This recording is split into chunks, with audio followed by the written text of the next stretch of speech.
अर्थात टाळी वाजवावी, कारण टाळीचं फार महत्व आहे. तर टाळी कशी आहे?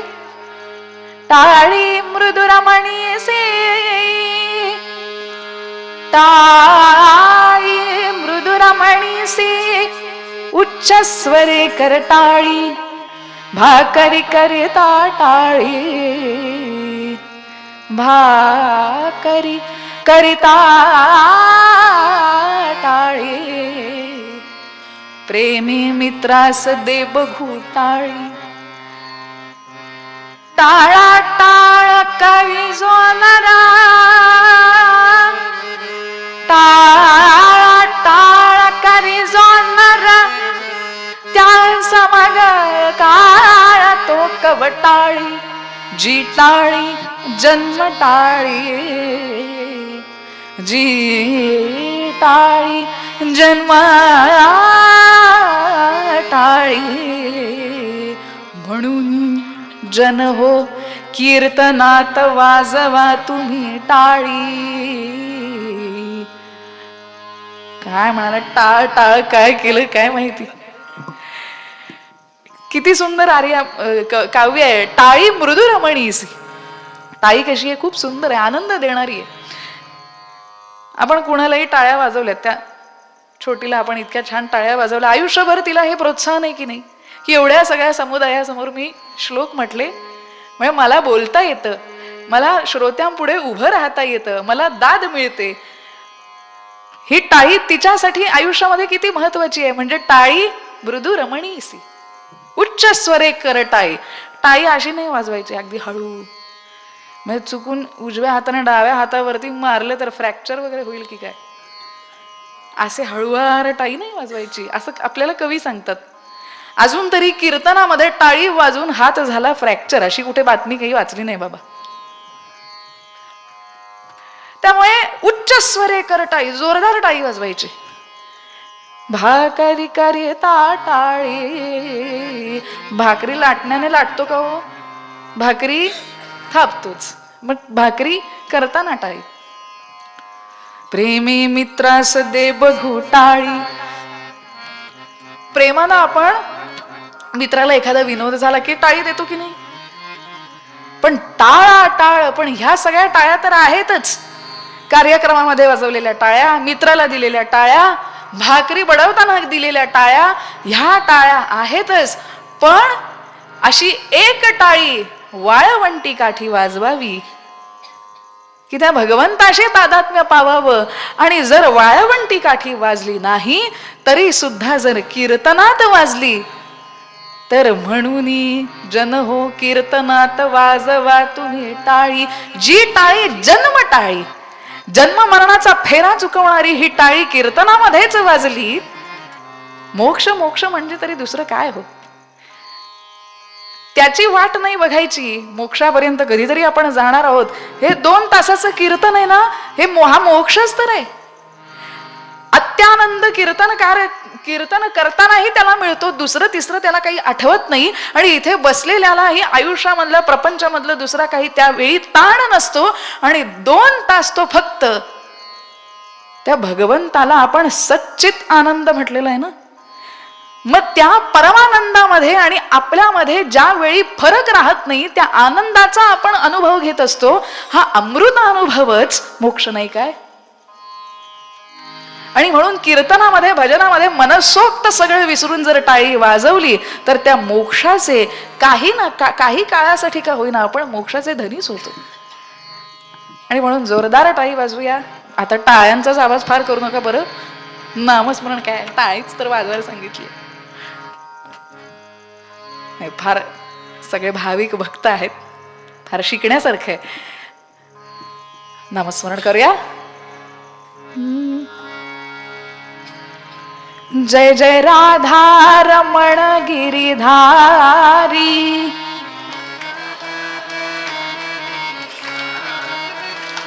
गिरिधारी श्याम मुरारी.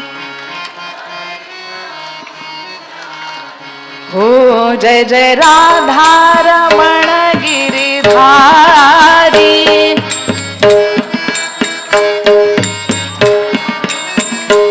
जय जय जय राधारमण गिरिधारी,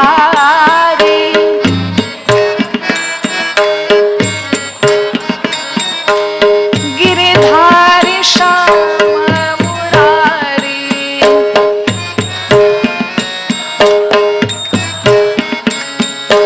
जय जय राधारमण गिरिधारी,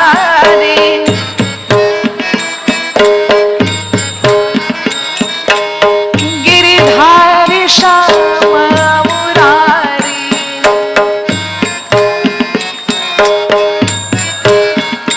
ओ जय जय राधारमण गिरिधारी,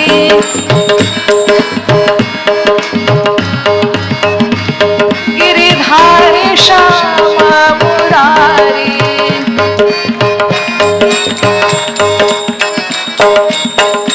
जय जय राधारमण गिरिधारी,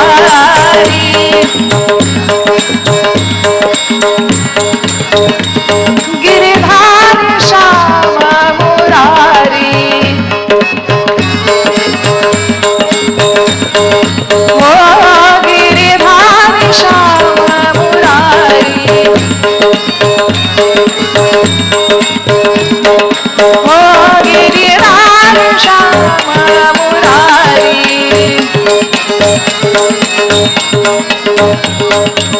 जय जय राधारमण गिरिधारी, गिरिधारी श्याम मुरारी,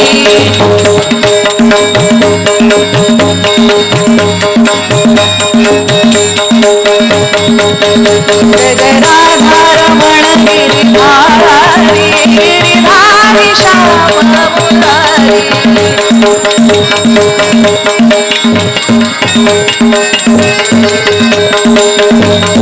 ओ गिरिधारी श्याम मुरारी, ओ गिरिधारी श्याम मुरारी, पुंडरीकावरदे श्री ज्ञानदेव तुकाराम पार्वती पते हर हर, श्री मोहिनीराज भगवान की, भगवान गोपाल कृष्ण की, भगवान श्री प्रभु रामचंद्र की, महारुद्र हनुमान की, देवर्षि नारद स्वामी महाराज की जय जय रघुवीर समर्थ।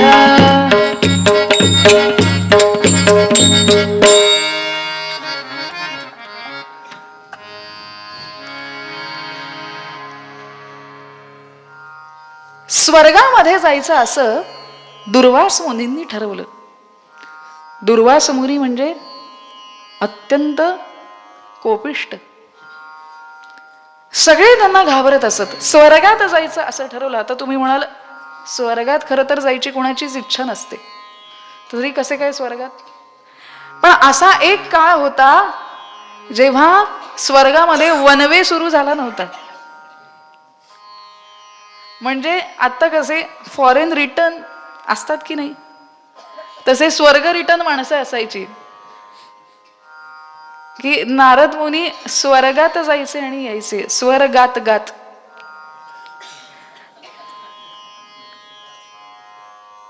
मग अशी माणसं स्वर्गात गात स्वर्गात जाऊन परत यायची. म्हणजे पृथ्वी तलावरची माणसं सुद्धा स्वर्गवासी होऊन यायची.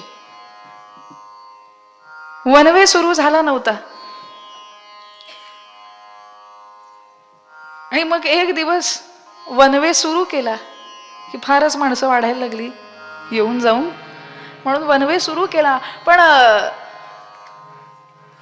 दुर्वास मुनी सगळ्या देवांनाही वंदनीय असे यांनी ठरवलं जायचं स्वर्गामध्ये. अत्यंत कोपिष्ट, आपल्या सगळ्यांना दुर्वास भोजनाख्यानाची गोष्ट माहितीये. द्रौपदीला अगदी कापरत सुटलं होतं, अरे बापरे ते जेवायला येत आहेत. दुर्योधनानं कपट केलं की जा पांडवांकडे जेवायला जा, पांडवांकडे जेवायला जा. काय करणार द्रौपदी? भगवान गोपालकृष्णांनी लाज राखली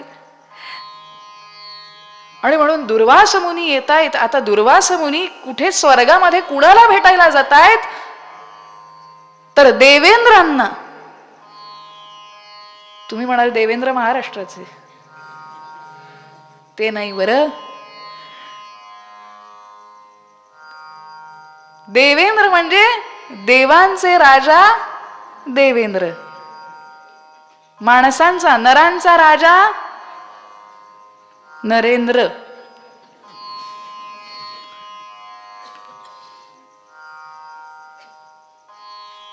आणि म्हणून सगळ्या देवांचा राजा देवेंद्र ह्याची भेट घेण्यासाठी आता देवेंद्र हे पद आहे बरं.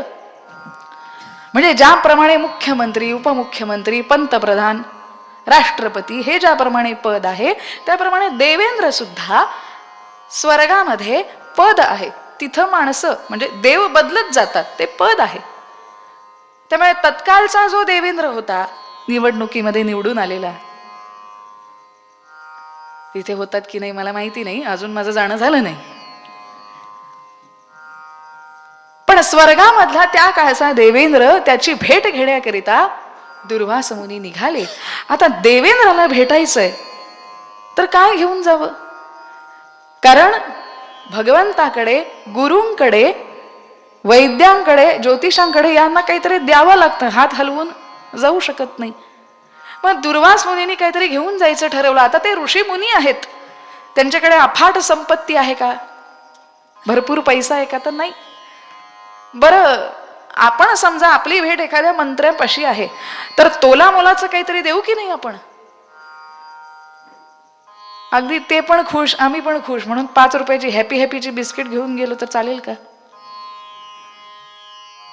मग त्यांना काहीतरी तोला मोलाचं घेऊन जायला पाहिजे. म्हणून दुर्वास मुनींनी विचार केला की काय बरं घेऊन जावं आपण, म्हणून सुंदर पुष्पमाला बरोबर घेतली आणि दुर्वास मुनी त्या देवेंद्राकडे गेले. आणि त्यानंतर ती पुष्पमाला सुंदर दुर्वास मुनींनी त्या देवेंद्राकडे, इंद्राकडे दिली. आणि इंद्रानं ती पुष्पमाला स्वीकारताच, पुढचं आख्यान पाठ आहे सगळ्यांना, देवेंद्राने ती माळ घेतली आणि त्या बाजूला असलेल्या गजाच्या सोंडेमध्ये दिली. गज खरं तर हत्ती अत्यंत हुशार प्राणी, आणि म्हणून कितीही वर्ष जुनी ओळख हत्ती ओळखत असतो. आणि म्हणून आपल्या गणराजाला, गणपतीला सुद्धा हत्तीचंच मुख आहे की नाही, की अत्यंत बुद्धिमान असा प्राणी म्हणजे हत्ती, अत्यंत चाणाक्ष, अत्यंत ज्याची मेधा म्हणजे अत्यंत जी मेमरी आहे, एलिफंट्स मेमरी असं म्हणतात, की त्याला काहीही लक्षात राहतं. खरं तर अत्यंत हुशार प्राणी, पण त्या गजानं काय केलं, शेवटी प्राणीच तो, त्यानं ती पुष्पमाला सोंडेतली घेतली आणि पायाखाली चिरडली. हत्तीच आहे तो. ती पायाखाली चिरडली असं बघितल्यानंतर दुर्वास मुनी अत्यंत क्रोधित झाले आणि देवेंद्राला म्हणाले, सुरश्रेष्ठा देवेंद्रा,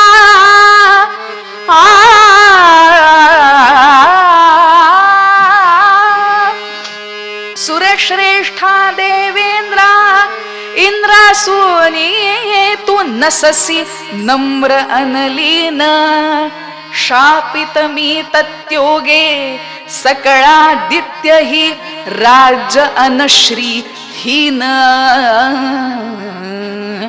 दुर्वास मुनी क्रोधित झाले, देवांचा राजा इंद्र तू, आणि तुला तुझ्या अंगी नम्रता नाही. आणि म्हणून दुर्वास मुनींनी शाप दिला त्या क्षणी की सुरश्रेष्ठा देवेंद्रा, इंद्र असूनी तू नससी नम्र अनलीन, नम्रता नाही, लीन नाही, दिलेल्या त्या मालेचा तू स्वीकार केला नाहीस, तो अपमानित केलंस, चिरडली गेली. दुर्वास मुनी भयंकर क्रोधित झाले. तळपायाची आग मस्तकात नाही, ज्यांची आधीच मस्तकात असायची मग ती प्रज्वलित व्हायची. त्यांनी शाप दिला सगळ्या देवांना की सगळे देव, सकळादित्यही राज्य अनश्रीहीन, तुमच्या हातचं राज्यही जाईल आणि तुम्ही सगळे श्रीहीन व्हाल. श्री म्हणजे लक्ष्मी, लक्ष्मी म्हणजे फक्त पैसा नव्हे, समृद्धी, मग ती कशातलीही समृद्धी का असे ना, ज्ञानातली समृद्धी, शक्तीमधली समृद्धी, समृद्धीत जर जाणार असेल, संपन्नता जाणार असेल, वैभव जाणार असेल, तर हाती काय राहील? आणि म्हणून सकाळादित्य ही राज्य अनश्री ही न म्हटल्यानंतर दिलेला शाप तो काही मागे घेता येतो का? आजकालच्या पदव्या आहेत का त्या दिल्या आणि 4-5 दिवसांनी परत घेतल्या? तसं काही करता येत नाही. शाप दिला तो दिला आणि त्यात क्षणी सगळ्या देवांचं तेजच निघून गेलं.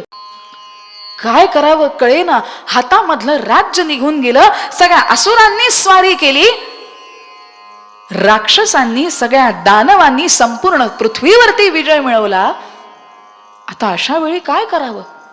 हातामध्ये संपत्तीने, विचार करा, एखादं राज्य चालवायचं आहे, आपला देशच चालवायचा असेल तर हातामध्ये पैसा तर पाहिजे, समृद्धी तर पाहिजे, विकास तर पाहिजे. मग तेच नसेल, ही संपूर्ण कथा छोट्या छोट्या गोष्टींमधून आपल्याला शिकवत जाते. तेच जर नसेल तर राज्य चालवता येईल का? सुबत्ता नसेल तर सुसज्जनांचं राज्य येईल का? धर्म नसेल तर अधर्मच तिथे त्याचीच वृद्धी होत राहील. करायचं काय? दानवांचं राज्य आलं आणि अशा वेळी सगळ्या देवांना काय करावं ते कळेना. आणि त्यावेळी संपूर्ण पृथ्वी ज्या ब्रह्मदेवांनी निर्माण केली आणि जे ब्रह्मदेव ज्यांच्या नाभीमधून प्रकट झालेले आहेत, असे शांताकारं भुजगशयनं पद्मनाभं सुरेशं विश्वाधारं गगनसदृशं मेघवर्णं शुभांगं लक्ष्मीकान्तं कमलनयनं योगिभिर्ध्यानगम्यं वन्दे विष्णुं भवभयहरं सर्वलोकैकनाथं. भगवान गोपाल कृष्ण की जय. श्री मोहिनीराज भगवान की जय. सगळे भगवान विष्णूंकडे आले. भगवान विष्णूंची सगळ्यांनी आराधना केली. विष्णू म्हणजे काय? गोलाकार. म्हणजे एखादं कंकण असतं ना, आपलं बांगडी असते हातामधली, गोलाकार. आपण शाळेत काढतो तो नाही बरं, त्या कंपासनं त्याचे ठिपके दिसत असतात. पानाला 4-5 भोकं पडलेली असतात, छिद्र पडलेली असतात आणि मग कसा बसा गोल काढून दाखवतो आपण. तो गोल नाही, पण एखादं कंकण असेल, एखादा गोलाकार असेल तर त्याचा सुरुवात, शेवट, मध्य दाखवता येतो का? मग असे भगवान विष्णू, विष्णू म्हणजेच गोलाकार, ज्यांनी संपूर्ण विश्वाला व्यापलेलं आहे. त्याचा आदी सांगता येत नाही आणि अंतही सांगता येत नाही. असा अनादी अनंत असणारे भगवान विष्णू शेषशायी होते आणि त्यांच्याकडे सगळे देव जमले, नमस्कार केला आणि सगळ्या देवांनी प्रार्थना केली की भगवान प्रभो त्राही माम, त्राही माम. कोण आहे आम्हास सहाय्यकारी?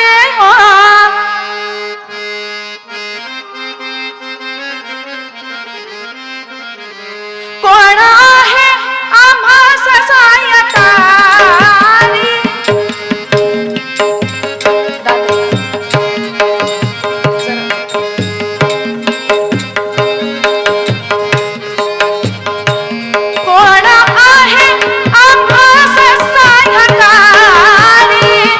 पठडी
शारदीय कीर्तनाची खासियत आहे. कोण आहे आम्हा सहाय्यकारी, तुझा भरवसा आम्हा भारी. म्हणाले, हे भगवंता, तुझ्याशिवाय आम्हाला तारणारा कुणीच नाही रे. त्या भगवंतानी सगळ्यांना तारलेलं आहे. त्याने आयुष्यामध्ये एकदाच ती यमुना नदी तारली आणि त्यानंतर सगळ्यांना तरत तरत गेला.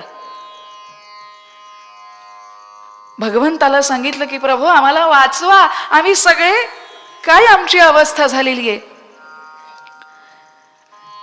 सगळे देव त्या भगवान विष्णूंना सांगायला लागले, असुरेंद्राने केली स्वारी,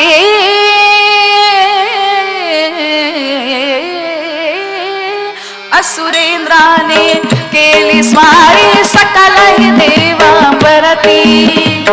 असुरेंद्राने केली स्वारी, शाटित देवांवरती. हो सकलही देवांवरती.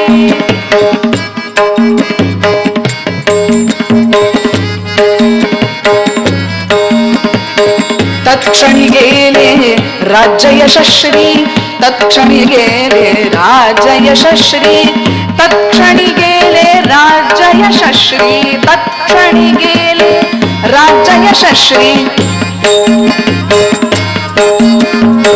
तत्क्षणी गेले राज्य यशस्वी, तत्क्षणी गेले राज्य यशस्वी. सकलही युद्धा अंती हो राम साधुजी, राजा राम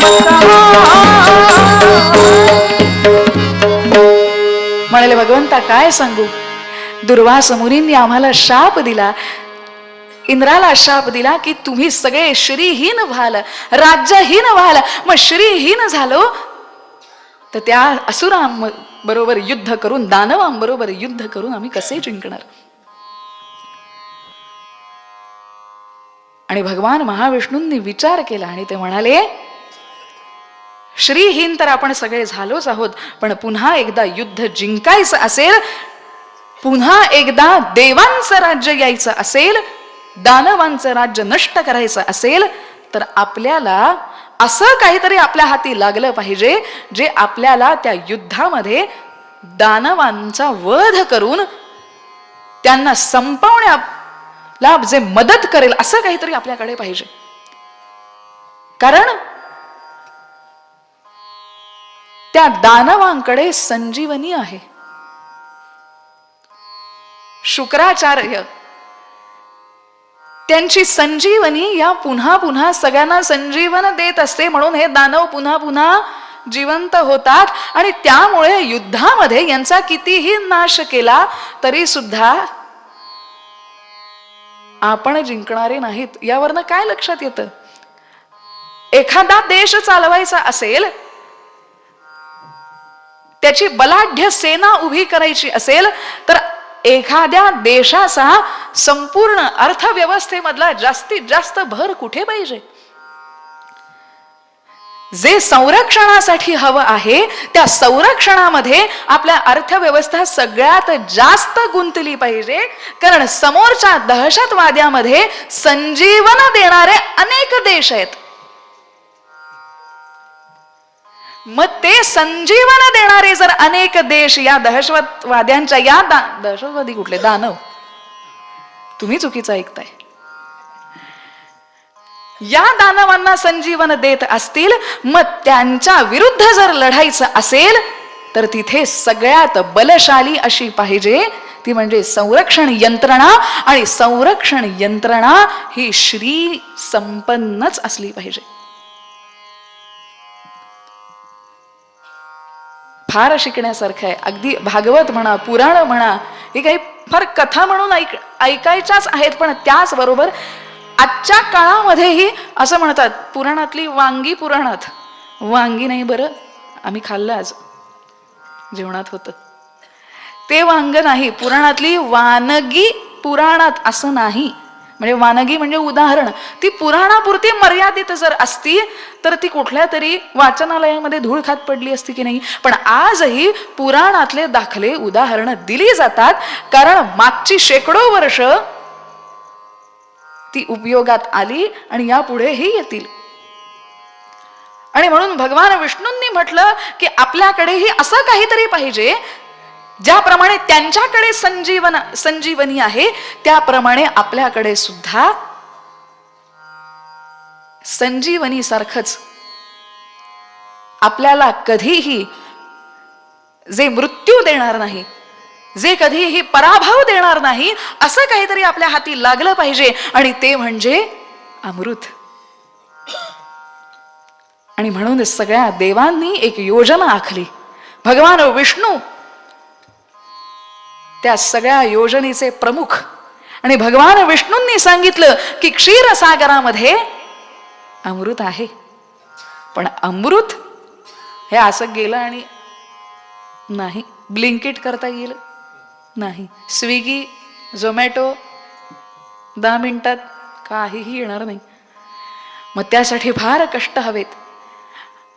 मग काय करायचंय तर त्या संपूर्ण सागरामध्ये आपल्याला मंथन करावं लागेल. मंथन, ताक घुसळत असतात ना आपण, ताक घुसळल्यानंतर लोणी वर येतं, म्हणजे कुठेही घुसळल्यानंतरच त्यामधलं रत्न वर येत असतं. बुद्धी घुसळली कीच त्यामधून विचार बाहेर येतात. विचार बंद पडले मग गंज. आणि म्हणून एखाद्या गोष्टीचा मथितार्थ विचारला जातो. मथितार्थ म्हणजे काय? मथी म्हणजे लोणी, ताक घुसळल्यानंतर जे लोणी वर येतं. म्हणून विचार, बुद्धी ढवळल्यानंतर जो विचार बाहेर येत असतो त्याला मथितार्थ असं म्हणतात. आणि म्हणून सागर आपल्याला घुसळायचा आहे, मंथन करायचं आहे आणि मग त्यामधून जे अमृत आपल्याला प्राप्त होईल त्यामुळे आपला युद्धामध्ये पराभव होणार नाही, मृत्यू येणार नाही आणि सगळीकडे देवांचं राज्य येईल. आणि भगवान विष्णूंनी युद्ध पातळीवरती सगळी तयारी सुरू झाली. मेरू पर्वताची रवी केली, वासुकी सापाला विनंती केली. वासुकी सापाचा दोर तयार करण्यात आला आणि त्यानंतर आता घुसळायला तर पाहिजेच. मग प्रत्यक्ष भगवान विष्णूंनी कूर्मावतार घेतला आणि त्याखाली कूर्मावतार, त्यावरती मेरू पर्वत आणि वासुकी सापाचा दोर. पण आता एवढा मोठा सागर आहे, तो सागर जर घुसळायचा असेल तर एक पार्टी पुरेशी आहे का? ऑपोजिशन पाहिजे की नाही? अहो, विरुद्ध पक्ष आहे म्हणून सरकारला किंमत असते, कोणीतरी जाब विचारणार असतं. आणि म्हणून इथेही विरुद्ध पार्टी पाहिजेच की, कारण सवाल जवाबामुळे, प्रश्न प्रतिप्रश्न, प्रश्न उत्तरामुळेच काहीतरी असं बाहेर येत असतं ना. आणि म्हणून आता दुसऱ्या बाजूला हे घुसळणं सोपं नाहीये, एकाच पक्षाकडून होणार नाहीये. आणि म्हणून देवांनी विचार केला आता काय करावं बरं. आणि भगवान विष्णूंनी सांगितलं की बलिराजा हा जरी दानवी कुलातला असला तरी सुद्धा बलिराजा भक्त होता. बलिराजा चांगला आहे, त्याला विचारा की सगळे दानव जर आपल्या बरोबर मंथन करायला येत असतील तर रत्नांचं आपण व्यवस्थित वाटप करू शकतो. दानवांना सांगितलं आणि दानव म्हणाले अच्छा चालेल, रत्न बाहेर येतील त्याचं व्यवस्थित वाटप जर होणार असेल तर आम्ही यायला तयार आहोत. आणि सगळे दानव आले आणि भगवान विष्णूंनी सांगितलं सगळ्या देवांनी तोंडाकडे राहायचं, वासुकी सापाच्या सगळ्या तोंडाकडे राहायचं, सगळ्यांनी तोंडाकडे राहायचं. आणि म्हणून सगळे देव वासुकी सापाच्या तोंडाकडे. सागर मंथनाचा दिवस उजाडला, सगळ्या देवांनी वासुकी सापाचं तोंड धरलं, सगळ्या दानवांनी शेपूट धरली आणि तिथं कोणीतरी जाऊन म्हणाला दानवांना अरे अरे अरे अरे अरे, कायम तुम्हाला हे सगळे देव दानवांना तुच्छच लेखत आलेत. काय हे पार्श्वभाग दिलाय सापाचा, तुम्ही शेपूट, ते तोंड धरणार, तुम्ही शेपूट धरणार. हे ऐकता क्षणी ते दानव बिचारे ते म्हणाले आम्ही शेपूट धरायचं, आम्ही मागचा भाग धरायचा. म्हणाले नाही नाही नाही नाही. त्यांनी देवांशी भांडण उकरून काढलं, तुम्ही आम्हाला जर असं तुच्छ लेखणार असाल आम्हाला शेपूट वगैरे धरायला लावणार असाल तर आम्ही मंथन करणार नाही, आम्हाला तोंडाची बाजू धरायची आहे. म्हणाले घ्या. आणि म्हणूनच सगळ्या देवांनी आम्ही बाबा शेपूट धरायला तयार आहोत, आणि म्हणून सगळे देव शेपूट धरायला गेले. सगळे दानव आम्ही तोंड धरणार वासुकी सापाचं असं म्हणून तोंड धरायला गेले. आणि त्यानंतर सागर मंथनाला सुरुवात झाली. मंथन सुरू झालं. मेरू पर्वत हलायला लागला, मेरू पर्वत घुसळायला लागला. कुर्मावतार खाली घेऊन भगवान विष्णू होते. सागर मंथन पूर्ण सागर ढवळून निघायला लागला. आणि अशा वेळी त्या वासुकी सापाचं अगदी पोट तिथं करकचून होतं. त्यामुळे संपूर्ण विषाचा वाफा बाहेर यायला लागला आणि दानवांना त्याचा त्रास व्हायला लागला. आणि दानवांच्या लक्षात आलं की हे देव साधे सुधे नाही आहेत. सगळा विषाच्या वाफा त्यांच्यावरती उडायला लागल्या. पण करणार काय? संपूर्ण मंथन सुरू केलं, घुसळायला सुरुवात झाली. आणि त्यानंतर बाहेर आलं, सगळ्यात आधी घुसायला सुरुवात केल्यानंतर बाहेर आलं ते म्हणजे विष. हलाहल कालकूट नावाचं विष बाहेर आलं. सगळे वाट बघत होते की एखादं सुंदर रत्न बाहेर पडेल, पण पहिलं रत्न जे बाहेर पडलं ते होतं विष. कालकूट नावाचा भयंकर विष. त्या विषाचा नुसता उग्र वास जरी घेतला तरी माणूस मृत व्हावा असं विष बाहेर आलं. आणि सगळे देव धावत गेले.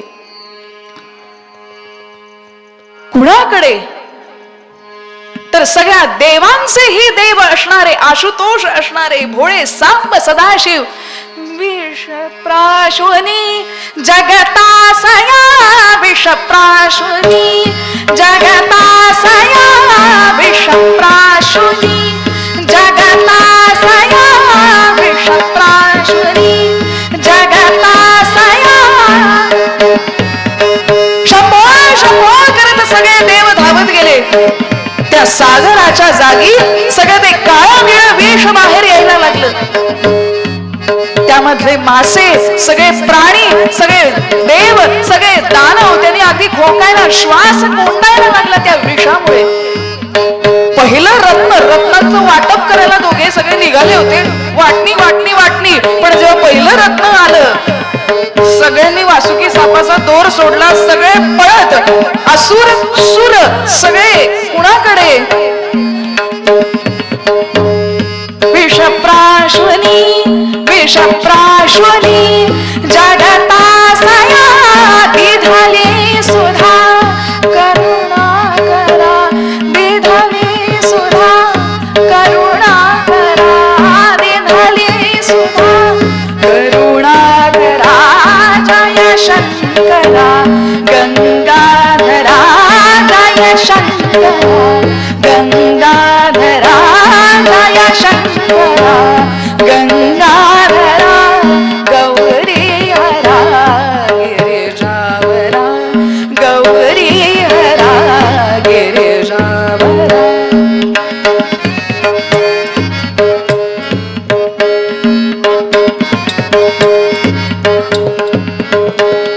गौरी हरा गिरिजावरा, विपदा हरा शशि शेखरा, विपदा हरा शशि शेखरा, विपदा हरा शशि शेखरा.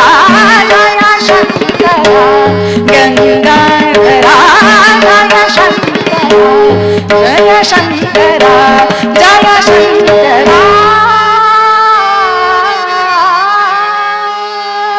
शंभो शंभो करत सगळे धावत आले. कारण सुर असुरांना वंदनीय असणार सबदेव नमो महादेव बड. सगळ्या देवांचेही देव महादेव. का हो म्हणावं महादेव? ज्याप्रमाणे या आशुतोषाचं मन विशाल आहे, हृदय विशाल आहे. कारण ज्याप्रमाणे माऊलींनी सज्जनांची स्तुती सुमन स्वीकारलीच, पण दुर्जनांचे खडे बोल आणि त्याचबरोबर केलेला तिरस्कार दोन्ही स्वीकारलं की नाही माऊलींनी? आणि सगळ्यात भोळे असणारे आणि उदार मन असणारे भगवान शंकर त्यांच्याकडे गेले. शंकरोति इति शंकरः. शं म्हणजे कल्याण. आपल्याला असं वाटतं की भगवान शंकर म्हणजे आपल्याला एक गॉड नावाची थिअरी शिकवली आहे, म्हणजे क्रिएटर डिस्ट्रॉयर वगैरे. पण भगवान शंकर हे फक्त डिस्ट्रॉयर म्हणजे सगळं अगदी नाश करणारे संपवणारे नाही आहेत. शंकरोति इति शंकरः. भगवान शंकर कल्याण करणारी देवता. शम म्हणजे कल्याण, प वर्गरचित देवता आहे. भगवान शंकर हे कल्याण करणारे आहेत. अहो किती मन विशाल आहे त्यांचं. रावणासारख्या एका दानवानं राक्षसानं त्यांची भक्ती केली, मनापासून भुलले. भस्मासूर भक्ती केली, भुलले. इतकं मन विशाल आहे. आणि भगवान शंकरांकडे गेले आणि सगळ्यांनी सांगितलं, भगवंता कालकूट नावाचं हलाहल विष बाहेर आलेलं आहे.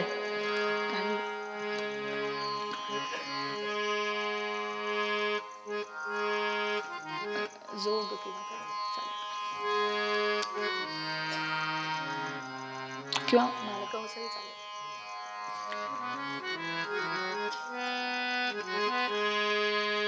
भगवान शंकरांना विनवणी केली, काहीतरी करा, काहीतरी करा. आणि त्यानंतर भगवान शंकरांना कळेना हे कालकूट विष ठेवावं कुठं.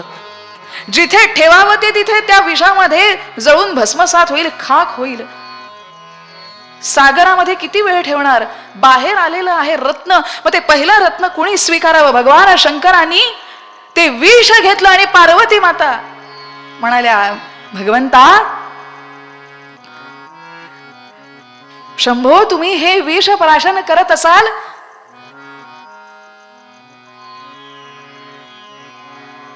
तुम्हाला काही अपाय झाला तर. परंतु भगवान शंकर हे देवांचेही देव का. सगळे देव होतेच की तिथं, पण कालकूट विष प्राशन करण्या इतकं सामर्थ्य कुणामध्येही नव्हतं. ते देवांचे देव आदी देवामध्ये होतं.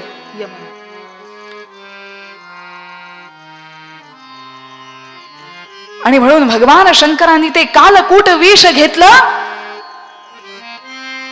तोंडी लावला आणि त्यानंतर गट गट गट गट करत ते विष प्यायला सुरुवात केली. सब देव नमो महादेव बडो, सब देव नमो महादेव बडो, तीर्थ में जैसे गंगा.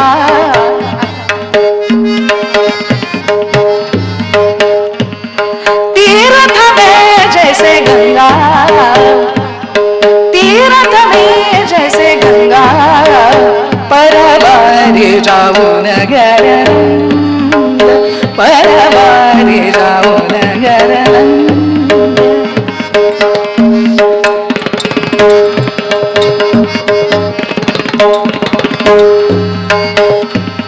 सब गोपियाँ नमो कृष्ण मनो है, सब गोपियाँ नमो कृष्ण मनो है, तारक में जैसे श्रृंगार, तारक में जैसे श्रृंगार.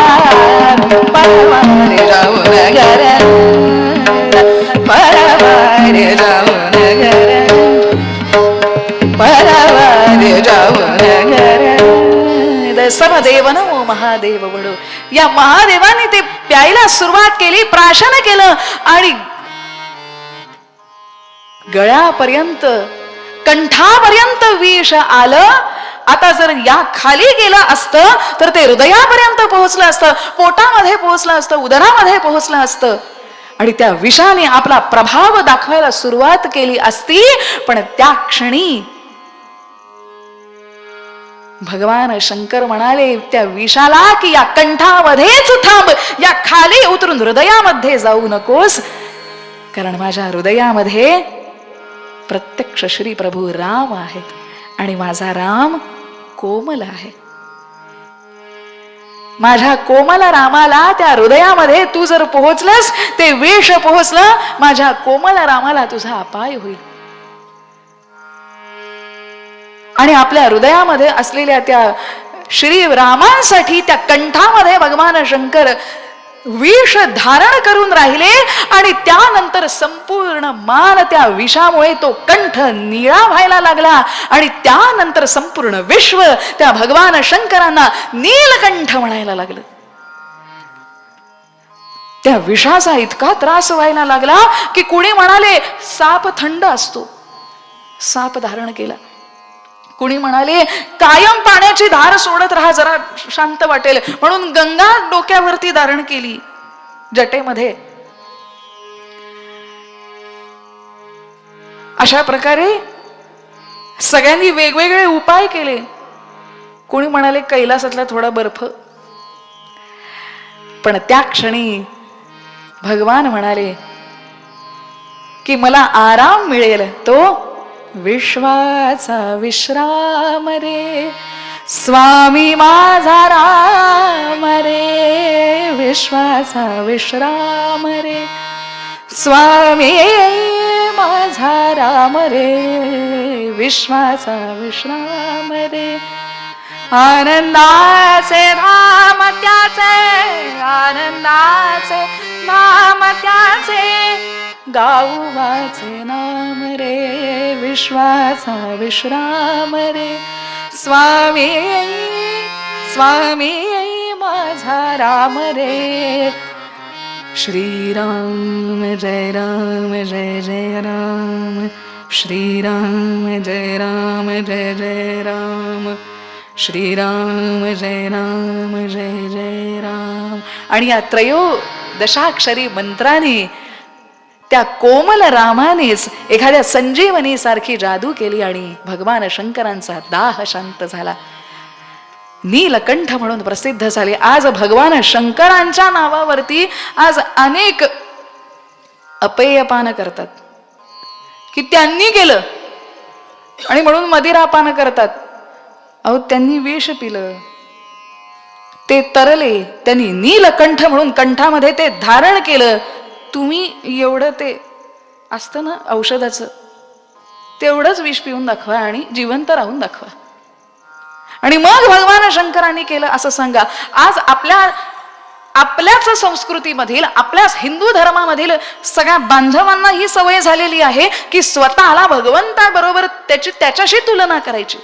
की शंकरांनी ते विष पिऊन दाखवलं, आम्ही मदिरापान केलं तर काय. पण ते देवांचे देव महादेव आहेत, त्यांनी सृष्टीला तारण्यासाठी विष घेतलं. तुम्ही कुठली सृष्टी तारताय? तुम्ही कोणाचं भलं करताय? तुम्ही कोणाचं कल्याण करताय? त्यांनी कंठामध्ये धारण करून जगाचं कल्याण केलं. तुम्हाला करता येईल का? भगवान गोपाल कृष्ण त्यांनी रासलीला केली, परंतु तिथे जीवा शिवाचं तादात्म्य होत होतं. एकाच वेळी भगवान गोपाल कृष्णांनी त्या सगळ्या गोपिकांवरती कृपा केली. नारद मुनींना विचारलं की भक्तीचं सर्वोत्तम उदाहरण म्हणून कुणाला सांगाल? नारद मुनींनी थेट बोट दाखवलं त्या गोकुळामध्ये की यथा ब्रज गोपिकानाम, ब्रजामधल्या गोपिकांनी जसं भगवंतावरती प्रेम केलं तसं प्रेम करणं आणि तशी भक्ती करणं म्हणजे जगातली सर्वश्रेष्ठ भक्ती, त्याला भक्ती म्हणायचं. आणि म्हणून स्वतःची लांछनास्पद अशी कृत्य लपवताना त्यावरती भगवंताचं नाव लावून, लेबल लावून ते करायचं नाही. ते जीवा शिवाचं मिलन आहे. त्याच भगवान गोपाल कृष्णांनी कालिया मर्दन केलं. इथे साधं पाल जरी बघितली तरी तुम्ही घाबरता. भगवान गोपाल कृष्णांनी गोवर्धन पर्वत उचलला. तुम्ही सिलेंडर उचलून दाखवा. भगवान गोपाल कृष्णांनी गीता सांगितली, तुम्ही परीक्षेत पास होऊन दाखवा. हे एवढं जर आयुष्यामध्ये जमत नसेल तर स्वतःला कृष्णाचा अवतार, कृष्णासारखा मी आहे वगैरे सांगणं बंद करा. आणि म्हणून देवांचं नाव घेऊन स्वतःचे अत्यंत लांछनास्पद कृत्य करणं थांबवावं. कारण याने स्वतःच्या संस्कृतीचा आणि धर्माचा एक वेगळाच संदेश जो नाहीये तो लोकांपर्यंत, जनमानसापर्यंत पोहोचत असतो. कालकूट विष तिथे शमन झालं आणि त्यानंतर पुन्हा मंथनाला सुरुवात झाली. एका बाजूने देव ओढतायत, दुसऱ्या बाजूला दानव ओढतायत. मंथनाला सुरुवात झाली. ताक जसं घुसल्यानंतर आवाज येतो तसा आवाज यायला लागला आणि त्यानंतर दुसरं रत्न बाहेर पडलं, ती म्हणजे कामधेनू. कामधेनू बाहेर आली आणि त्यानंतर देवाने म्हटलं की आम्हाला नको, दानवांनी म्हटलं आमचं तर कामच नाही गाई बरोबर, आणि सगळ्या संतांनी म्हटलं की गाय ही आम्हाला हवी आहे. आणि म्हणून गायींचं पालन, गायीची सेवा, गोमातेची सेवा करणारे सगळे संत आहेत. संतांनी, ऋषी मुनींनी सांगितलं गोमाता आम्हाला हवी आहे, गोमाता संतांना दिली. त्यानंतर पुन्हा घुसळायला सुरुवात झाली, पुन्हा घुसळायला सुरुवात झाली आणि त्यानंतर उच्चैश्रवा नावाचा घोडा 7 मुख असलेला बाहेर आला. बलिराजाला दिला, कोणी म्हणतात भगवान सूर्यनारायणांना दिला. त्यांचं वाहन म्हणजे उच्चैश्रवा घोडा. पुन्हा मंथनाला सुरुवात झाली, पुन्हा मंथनाला सुरुवात झाली आणि त्यानंतर बाहेर पडला तो म्हणजे ऐरावत हत्ती. ऐरावत असं म्हणतात कारण इरा म्हणजे त्या संपूर्ण ऐश्वर्य आणि त्या समुद्रामधून जो आलेला आहे तो ऐरावत हत्ती. तो ऐरावत हत्ती इंद्राला बहाल करण्यात आला. त्यानंतर पुन्हा मंथनाला सुरुवात झाली, घुसळायला सुरुवात केली, घुसळायला सुरुवात केली. त्यानंतर सुंदरसा कल्पवृक्ष बाहेर आला. कल्पवृक्ष बाहेर आल्यानंतर रत्नाची वाटणी सुरू होती. पहिलं हलाहल विष भगवान शंकरांनी प्राशन केलं. दुसरी कामधेनू संतांना दान देण्यात आली. उच्चैश्रवा घोडा सूर्यनारायणांना दान देण्यात आला. ऐरावत हत्ती इंद्राला दान देण्यात आला आणि कल्पवृक्ष आला. आणि देवांना लक्षात आलं कल्पवृक्ष म्हणजे कल्पवृक्ष तळवटी जो कोणी बैसला काय उणे त्याला. सांगा जोजी का काय त्याला उणं नाही होणार. कल्पवृक्ष इथेच आलं पाहिजे. मनी प्लांटच आहे ते. मनी प्लांट आपल्या दारात लावलं काही त्याला होत नाही, पानच वाढत राहतात. हा कल्पवृक्ष आपल्या बाजूला आला पाहिजे. कल्पवृक्ष सगळ्या देवतांनी स्वर्गामध्ये नेला आणि पुन्हा घुसळायला सुरुवात झाली, पुन्हा घुसळायला सुरुवात झाली आणि त्यानंतर आली घुसळायला सुरुवात झाली आणि त्यानंतर समुद्र हळूहळू बाजूला सारायला लागला.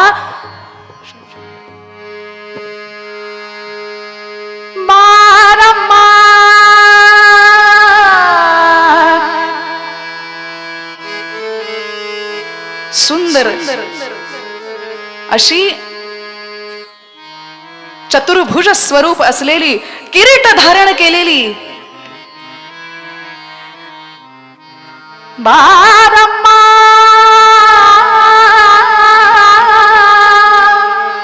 बारम्मा लक्ष्मी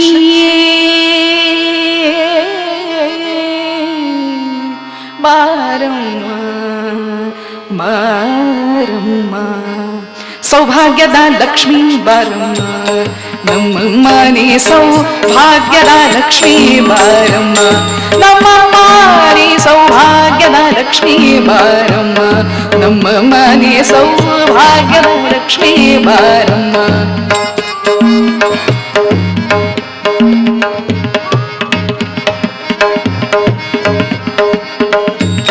नममानी सौभाग्यदा लक्ष्मी बारम्मा नममानी सौभाग्यदा लक्ष्मी बारम्मा. कानडी भाषेतलं भजन आहे. बारम्मा म्हणजे ये आई ये. ಗೆಜ್ಜೆ ಕಾಲ್ಗಳ ಧ್ವನಿಯ ತೋರುತ್ತಾ ಗೆಜ್ಜೆ ಕಾಲ್ಗಳ ಧ್ವನಿಯ ತೋರುತ್ತಾ ಹೆಜ್ಜೆಯ ಮೇಲೆ ಹೆಜ್ಜೆಯ ನಿಕ್ಕುತ್ತ ಗೆಜ್ಜೆ ಕಾಲ್ಗಳ ಧ್ವನಿಯ ತೋರುತ್ತಾ ಹೆಜ್ಜೆಯ ಮೇಲೆ ಹೆಜ್ಜೆಯ ನಿಕ್ಕುತ್ತ. आणि अर्थ किती सुंदर आहे बघा.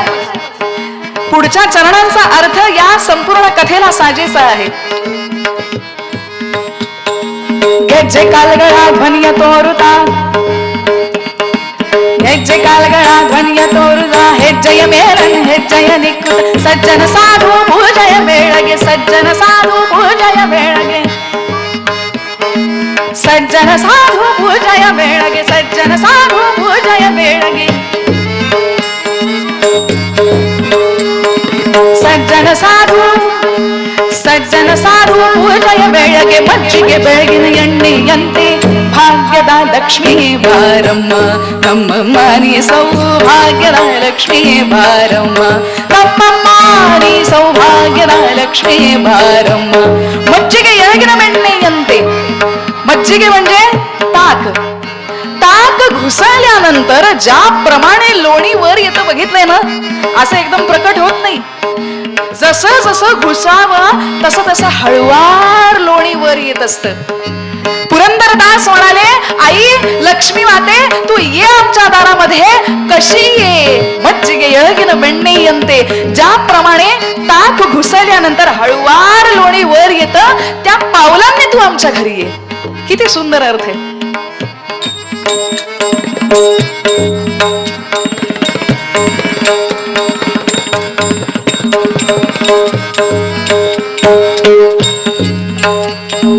कनकवृष्टिया करयुत मारे, कनकवृष्टिया करयुत मारे, मन कामनया सिद्धिय तोरे, कनकवृष्टिया करयुत मारे, मन कामनया सिद्धिय तोरे. कनकवृष्टिया करयुत मारे, मन कामनया सिद्धिय तोरे, दिनकर कोटि तेजति ಹೊಳೆಯುವ ಜನಕನಾಯನ ಕುಮಾರಿ ಬೇಗ, ಭಾಗ್ಯದ ಲಕ್ಷ್ಮೀ ಬಾರಮ್ಮ, ನಮ್ಮಮ್ಮ ನೀ ಸೌಭಾಗ್ಯದ ಲಕ್ಷ್ಮೀ ಬಾರಮ್ಮ, ನಮ್ಮಮ್ಮ ನೀ ಸೌಭಾಗ್ಯದ ಲಕ್ಷ್ಮೀ ಬಾರಮ್ಮ.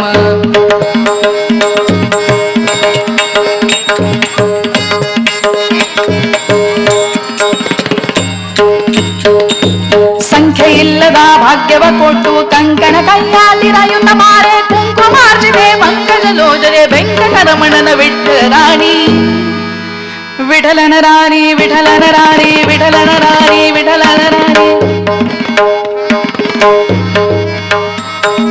ಪುರಂದರ ವಿಠಲನ ರಾಣಿ, ಪುರಂದರ ವಿಠಲನ ರಾಣಿ, ಪುರಂದರ ವಿಠಲನ ರಾಣಿ, ಪುರಂದರ ವಿಠಲನ ರಾಣಿ. ವಿಠಲ ವಿಠಲನ ರಾಣಿ, ವಿಠಲನ ರಾಣಿ, ವಿಠಲನ ರಾಣಿ,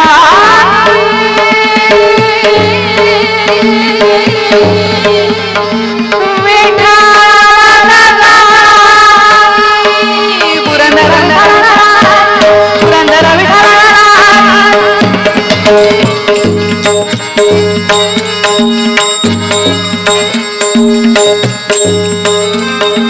ಪುರಂದರ ವಿಠಲನ ರಾಣಿ, ಪುರಂದರ ವಿಠಲನ ರಾಣಿ, ಪುರಂದರ ವಿಠಲನ ರಾಣಿ. ಸಂಖ್ಯೆ ಇಲ್ಲದ ಭಾಗ್ಯವ ಕೊಟ್ಟು ಕಂಕಣ ಕೈಯಾತಿರಯುತ ಮಾರ, ಕುಂಕುಮಾರ್ಜಿತೆ ಪಂಕಜ ಲೋಚನೆ ವೆಂಕಟರಮಣನ ವಿಠಲ ರಾಣಿ, ಸೌಭಾಗ್ಯದ ಲಕ್ಷ್ಮೀ ಬಾರಮ್ಮ, ನಮ್ಮಮ್ಮ ನೀ ಸೌಭಾಗ್ಯದ ಲಕ್ಷ್ಮೀ ಬಾರಮ್ಮ, ನಮ್ಮಮ್ಮ ನೀ ಸೌಭಾಗ್ಯದ ಲಕ್ಷ್ಮೀ ಬಾರಮ್ಮ, ನಮ್ಮಮ್ಮ ನೀ ಸೌಭಾಗ್ಯದ ಲಕ್ಷ್ಮೀ ಬಾರಮ್ಮ, ನಮ್ಮಮ್ಮ ನೀ ಸೌಭಾಗ್ಯದ ಲಕ್ಷ್ಮೀ ಬಾರಮ್ಮ. ಭಾಗ್ಯದ ಲಕ್ಷ್ಮೀ ಬಾರಮ್ಮ, बारम्मा बारम्मा म्हणजे ये आई आमच्या घरी ये. ताक घुसळल्यानंतर लोणी जसं हळूवार वरती येतं तशी ये, आणि त्या पावलांनी प्रत्यक्ष अष्टलक्ष्मी ज्याप्रमाणे आपल्या घरात यावी, तशा त्या अष्टलक्ष्मी, गजलक्ष्मी, धान्यलक्ष्मी, आदिलक्ष्मी या सगळ्या लक्ष्मी मध्ये एक स्वरूप अशी लक्ष्मी ही महालक्ष्मी प्रकट झाली, किरीट धारण केलेली. आपण सगळ्यांनी सुंदर चित्र राजा रवी वर्मांनी काढलेलं बघितलेलं आहे. सुंदर कमळावरती उभी असलेली लक्ष्मी माता, सौंदर्याची खाण, प्रत्यक्ष श्री तिथं उभी होती. आणि त्यानंतर सगळ्या दानव आणि देवांमध्ये भांडणं सुरू झाली, कारण प्रत्येकाला लक्ष्मी हवीच. आणि लक्ष्मी कशी आहे? लक्ष्मी समचंचलया जगी कुणी नसे, लक्ष्मीने मदोन्मत्त पुरुष होतसे, लक्ष्मी समचंचल या जगी कुणी नसे. लक्ष्मी ही दुपारच्या सावलीप्रमाणे असते, आत्ता आहे उद्या नाही. आणि लक्ष्मी ही अत्यंत चंचल, पण प्रत्येकाला ती हवी आहे. आणि म्हणून सगळे म्हणाले लक्ष्मी मला हवी. आपणही म्हणतो की नाही लक्ष्मी हवी? कुणी म्हणतो का नारायण हवा? नाही ना, नाही. आणि प्रत्येकाला लक्ष्मी हवी. सगळ्यांनी म्हटलं लक्ष्मी माता माझी हवी, लक्ष्मी माझी झाली पाहिजे. आणि लक्ष्मी म्हणाली मी स्वयंवर, म्हणजे स्वयंवर स्वतः वर निवडणारी आहे. आणि म्हणून लक्ष्मी मातेनं बघितलं, चंद्र देवाला बघितलं, म्हणाले चंद्र, जुने कीर्तनकार अगदी गमतीनं सांगतात की चंद्र म्हणजे टीबी झालेल्या पेशंट सारखा आहे, कायम अशक्त, कायम कमी होत असतो. म्हणाली नको असा नवरा नको ग बाई. मग म्हणाले दुर्वास मुनी होते, म्हणाले दुर्वास मुनी नको, कधी तुम्ही मला शाप द्याल सांगता येत नाही. बलिराजा होते, दानवांमध्ये पण बघितलं पाहिजे.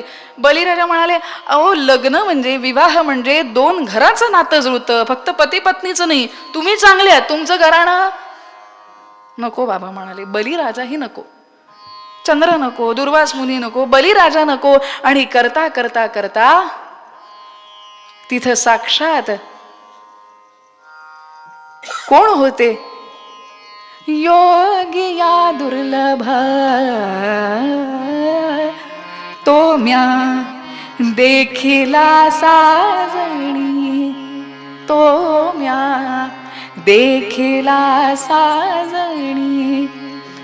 असंच ते सावळ परब्रह्म पीतांबर नेसलेला, हातामध्ये शंख चक्र गदा धारण केलेले प्रत्यक्ष कसे दिसत होते हो भगवान? चंद्राहुनी शीतळ, रविहुनी सोज्वळ, चंद्राहुनी शीतळ, रविहुनी सोज्वळ, चंद्राहुनी शीतळ, रविहुनी सोज्वळ. तेणे माझा केवळा, तेणे माझा केवळा. ज्याप्रमाणे प्रत्येक माणसाला पूर्णत्वाचा ध्यास असतो, त्याप्रमाणे लक्ष्मी मातेला सुद्धा नारायणाशिवाय लक्ष्मी अपूर्ण. तीही त्या पूर्ण पुरुषोत्तमाला तिने वरलं. तेणे माझा केवळा विधिले माये, विधिले माये, विधिले माये, विधिले माये. चंद्राहुनी शीतळ, रविहुनी सोज्वळ.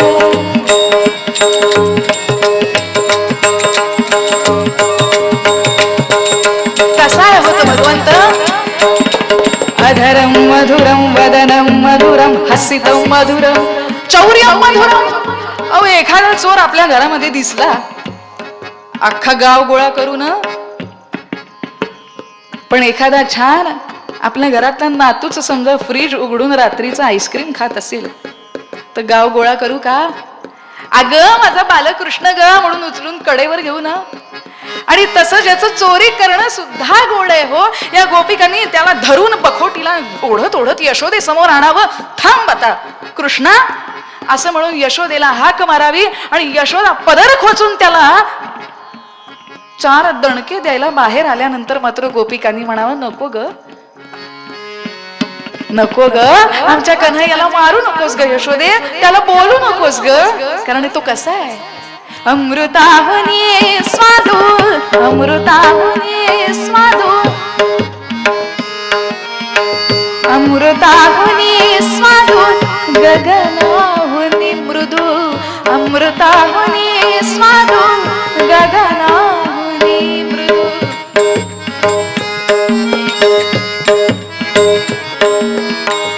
लक्ष्मी मातेची नजर भगवंताशी झाली आणि त्यानंतर जीवाचं शिवाशी मिलन झालं. त्याचा आनंद वर्णवेनासा झाला. तयाचा आनंद मानू कैसा,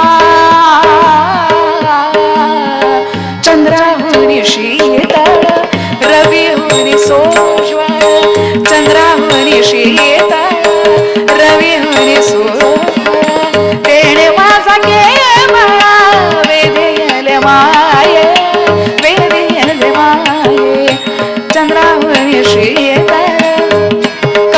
होते. श्रवणी मनोहर मकर कुंडले, श्रवणी मनोहर मकर कुंडले, उल्लगल्ल कर्णात दीर्घसु प्रसन्न लोचन इंदुवदन तिल पुष्पनासिका सुंदर तनु हनु अधर बिंबगत हास्य मंद मंद हरिहानंदाचा कंद, हास्य मंद मंद हरिहानंदाचा कंद, आनंदाचा कंद उभा पुढे भक्त सखा गोविंद. श्रवणी मनोहर मकर कुंडले, फुल्लगल्ल कर्णाद दीर्घसु प्रसन्न लोचन इंदुवदन तिल पुष्पनासिका कुंदनदन अदन बिंबगत हास्य मंद मंद हरिहानंदाचा कंद, हास्य मंद मंद हरिहानंदाचा कंद, आनंदाचा कंद उभा पुढे भक्त सखा गोविंद. ह्याला कटाव असं म्हणतात. भगवंत कसे दिसत होते? कानामध्ये मकर कुंडल धारण केलेली, वैजयंती माळा धारण केलेली, पीतांबर नेसलेला आणि त्यानंतर सुंदर मुकुट धारण केलेले सावळ परब्रह्म कसे दिसत होते सांगू? पावसाळ्यामध्ये एखादा काळा सावळा मेघ बघितला आणि श्रावणामध्ये जर ऊन असलं, सूर्यनारायण आणि त्याचबरोबर श्यामल रंगाचा मेघ असला तर त्याला जी सुंदर किनार येते झळाळी, तसे पीतांबर नेसलेले भगवंत त्या श्यामल मेघवर्णासारखे दिसत होते, त्या काळ्या सावळ्या ढगासारखे. आणि म्हणून कुणाला काळा म्हटलं तर समजा त्या ब्लॅक प्रिन्सची आठवण काढली आहे. खरं तर आपण सगळ्यांना काळा वर्ण हा भारतीयांचा वर्ण आहे बरं. ब्रिटिश आले आणि त्यांनी सांगितलं नाही, फेअर अँड. पण आपल्या संस्कृतीने कायम जुनी गाणी ऐकली तर ती सगळी सावळ्या रंगाचंच वर्णन करतात. सगळं तशीच गाणी आहेत. सगळी सुंदर सावळ्या रंगाचं वर्णन करतात. काळा रंग भारतीयांचा आहे म्हणून आपण भरपूर मेकअप फासलेली काकू म्हणते, जरा मुलगी लग्नाची जरा म्हणजे काळी आहे नाही, तुम्ही 4 लेअर थापलेत पावडरचे, त्याचं काय? आणि म्हणून काळा सावळा रंग म्हणजे सुंदर नाही. सौंदर्याची व्याख्या रंगाने ठरत नाही, सौंदर्य मनाचं असतं. आणि असा काळा सावळा सुंदर भगवंत, भगवतीनं लक्ष्मीनं ती माळ त्या श्रींच्या गळ्यात घातली, श्री विष्णूंच्या गळ्यात घातली आणि त्यानंतर लक्ष्मी नारायणाचा जोडा त्या दिवसापासून आपण सगळे म्हणायला लागलो. त्यानंतर पुन्हा घुसळायला सुरुवात झाली. अप्सरा बाहेर आल्या आणि अप्सरा सगळ्या देवांनी आपल्या स्वर्गामध्ये नेल्या. अप्सरसी म्हणजे अप्सर, सरत त्या अप म्हणजे पाण्यामधून सरत ज्या वर आल्या त्या अप्सरा स्वर्गामध्ये रंभा, उर्वशी, मेनका सगळ्या देवांचं मनोरंजन करण्यासाठी. पण त्या सुद्धा धुरंधर चित्रपट बघितलाय ना? नसेल तर त्याच अशा एजंटचं काम करायचं. देव त्यांना पाठवायचे खाली पृथ्वी तलावरती, जरा ऋषी मुनी यांच्या म्हणजे काहीतरी जगाच्या कल्याणासाठी अप्सरांचा त्या काळी कल्याणासाठी देवांनाही त्यांची मदत व्हायची. करता करता पुन्हा मंथन सुरू झालं. घुसळायला सुरुवात केली. एका बाजूला दानव, एका बाजूला देव. करता करता शारंग धनुष्य बाहेर आला, त्यानंतर शंख बाहेर आला. ते सगळं भगवान विष्णूंना देण्यात आलं. आणि करता करता करता पारिजातक वृक्ष आला. पारिजातक वृक्ष पुढे स्वर्गात नेऊन ठेवला आणि एक दिवस भगवान कृष्णांना तो देवेंद्राने दिला. आणि ते एक झाड लावलं दारात आणि भांडणं सुरू झाली की बहरला पारिजातद्वारी फुले का पडती शेजारी. काय फुलांवरनं भांडण. पण तो पारिजातक वृक्ष स्वर्गामध्ये गेला आणि त्यानंतर पुन्हा मंथन करायला सुरुवात झाली. चक्र, शंख आणि त्यानंतर पारिजातक वृक्ष करता करता करता वारुणी प्रकट झाले आणि त्यांच्या हातामध्ये परमिट रूम,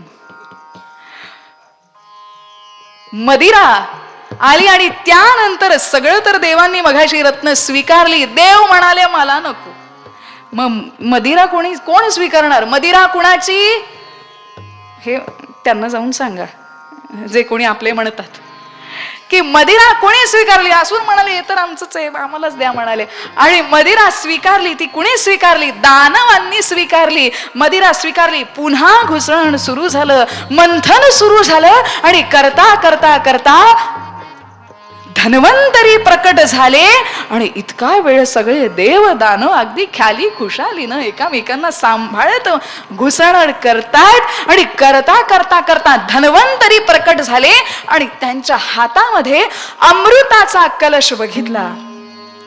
आणि देव दानवांमध्ये भांडण सुरू झाली. तो हिसकावून घेतला दानवांनी अमृताचा कलश आणि पळायला सुरुवात केली. दंडकारण्यामध्ये आले, तिथं अमृत कलश घेऊन बसले.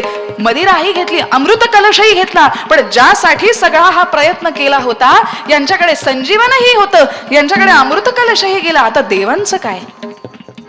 देव त्यांचा पाठलाग, असं म्हणतात 12 दिवस हा पाठलाग सुरू होता. हे कलश घेऊन बसतायत, अमृत कलश. देव तिथं पोहोचतायत, पुन्हा पळतायत, पुन्हा तिथं बसतायत, पुन्हा पळतायत देव त्यांच्या पाठी. 12 दिवस हे सुरू होतं असं म्हणतात. आणि त्यानंतर भगवान विष्णूंच्या लक्षात आलं. ते कसे आहेत हो भगवान विष्णू? काल जसं ऐकलं, शक्तीपेक्षा युक्ती श्रेष्ठ. आणि तो कर्नाटकूच आहे, नाटक कंपनीच आहे. भगवान विष्णूंनी विचार केला, कानडा विठ्ठलू कर्नाटक. म्हणाले आता काहीतरी केलं पाहिजे. तो भगवंत आहे कसा? त्याचे जसे केस कुरळे आहेत ना, तशी त्याची कृष्ण नीती आहे, अगदी वाकडीच. म्हणाले आता असं पाठलाग करून चालणार नाही, शक्तीहीन आहेत सगळे देव, काहीतरी करावं लागेल. आणि म्हणून भगवान विष्णूंनी काय केलं? पीतांबर सोडला, शेला सोडला, मुकुट काढला आणि सुंदर अशी शाटिका भगवंतांनी नेसली, सुंदर दागिने घातले. कसे दिसत होते हो भगवान? स्त्रियांचं वर्णन कीर्तनामध्ये करू नये, पण भगवंत किती सुंदर दिसत होते.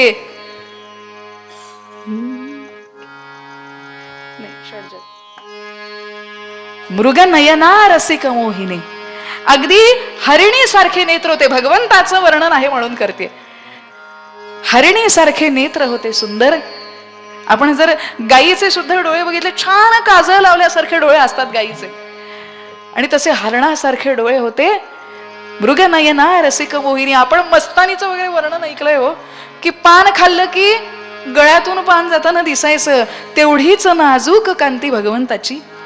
सुंदर बांगड्या धारण केल्या, कंकण पायामध्ये, रुणझुण पैंजण, आणि त्या पैंजणांचं छुम छुम छुम आवाज करत, लांब सडक केस, सुंदर आभूषण धारण केलेली भगवंत. अहो त्यांच्या रूपाचं माऊली सांगतात, तृप्ती भुकेली काय करू माये, जीवनी जीवन उतावीळ झाले. ते रूप बघून निर्गुण निराकार भक्तीपर्यंत, म्हणजे निर्गुण निराकार तत्वापर्यंत पोहोचलेले ज्ञानेश्वर माऊली सुद्धा म्हणाले की तो भगवान विष्णू, भगवंत एवढा सुंदर दिसतो की तृप्ती झाली, पण तरी सुद्धा पुन्हा एकदा सगुण रूप बघायची आशा आहे. पाण्यालाच जर तहान लागली तर कसं व्हायचं? तृप्तीत जर भुकेली झाली तर काय करायचं? इतकं सुंदर रूप. रूपा, माऊलींच्या शब्दात, रूपा पाहता लोचनी, रूपा पाहता लोचनी, रूपा पाहता लोचनी.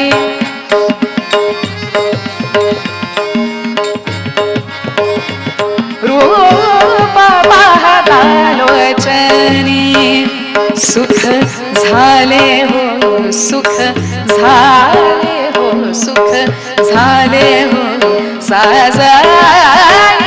रूपा पाहता लोचनी, रूपा पाहता लोचनी.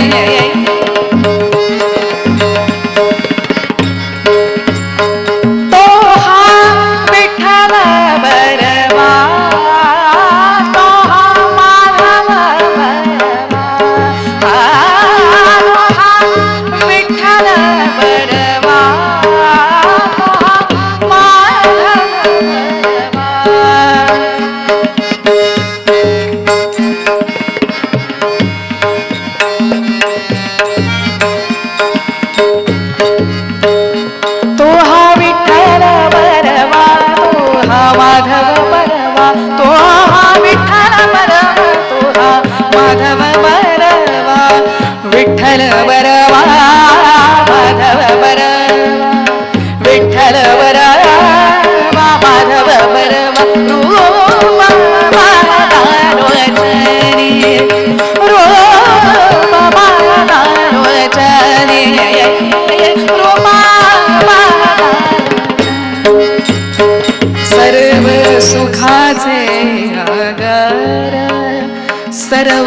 सुखाचे सागर बापर कुमादेवीवर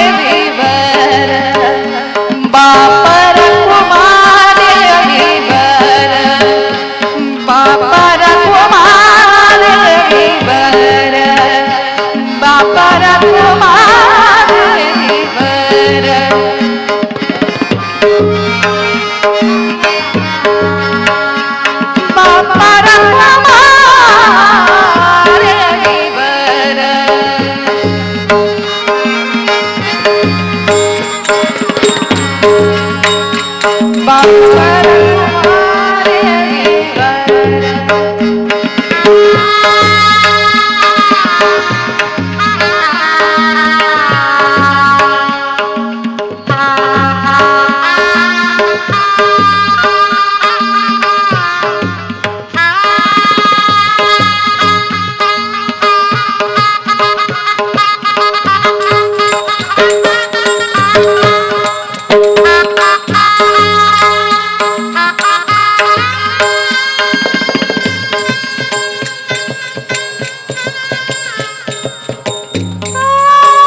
विठ्ठल बरवा माधव बरवा विठ्ठल बरवा माधव बरवा रूपा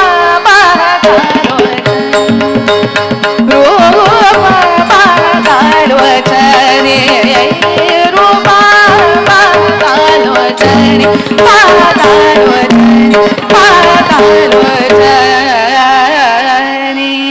बहुत सुकृताची जोडी म्हणून विठ्ठल आवडी जन्मोजन्मीचं पुण्य त्याला बघण्यासाठी लाभावं आणि म्हणून त्याची आवड असावी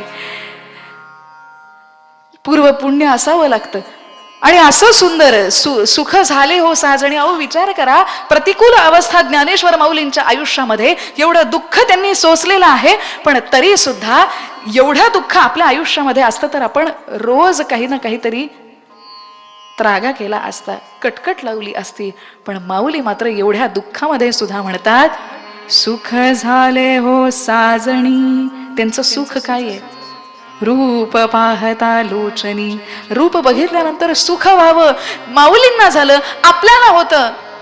मग असं सुंदर देखणं रूप बघितल्यानंतर की आपले त्रिविध ताप शांत ज्याने होतात असं रूप या सगळ्या दानवांनी बघितलं आणि कसे चालत आले भगवंत. आपण ऐकलंय ठुमक चलत रामचंद्र माझे पैंजनिया ठुमक चलत रामचंद्र. भगवान विष्णू सुंदर असं रूप धारण केलंय. कर्षति इति कृष्ण हा आकर्षित करणारा जो आहे मोहून टाकणारा जो आहे त्याला कृष्ण म्हणतात. तो खालचा कृ आहे ना तो अगदी एखाद्या गळ टाकावा माशासाठी आणि त्या गळासारखा तो दिसतो तिथं मासा अडकावाच आणि तसे आपण सगळे अडकलेलो आहोत त्या कृ मधल्या त्या कृष्णामध्ये. आणि एकदा तिथं अडकलं ना मन मग इथे बंधनापासून उकलल्या गाठी देता आली मिठी सावकाश. त्याच्याशी मिठी पडली की हे सगळं बंधन तुटतं.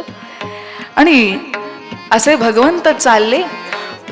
या रूपाला म्हणण्यात आलं मोहिनी मोहित करणारी आकर्षित करणारी मोहिनी राज भगवान की.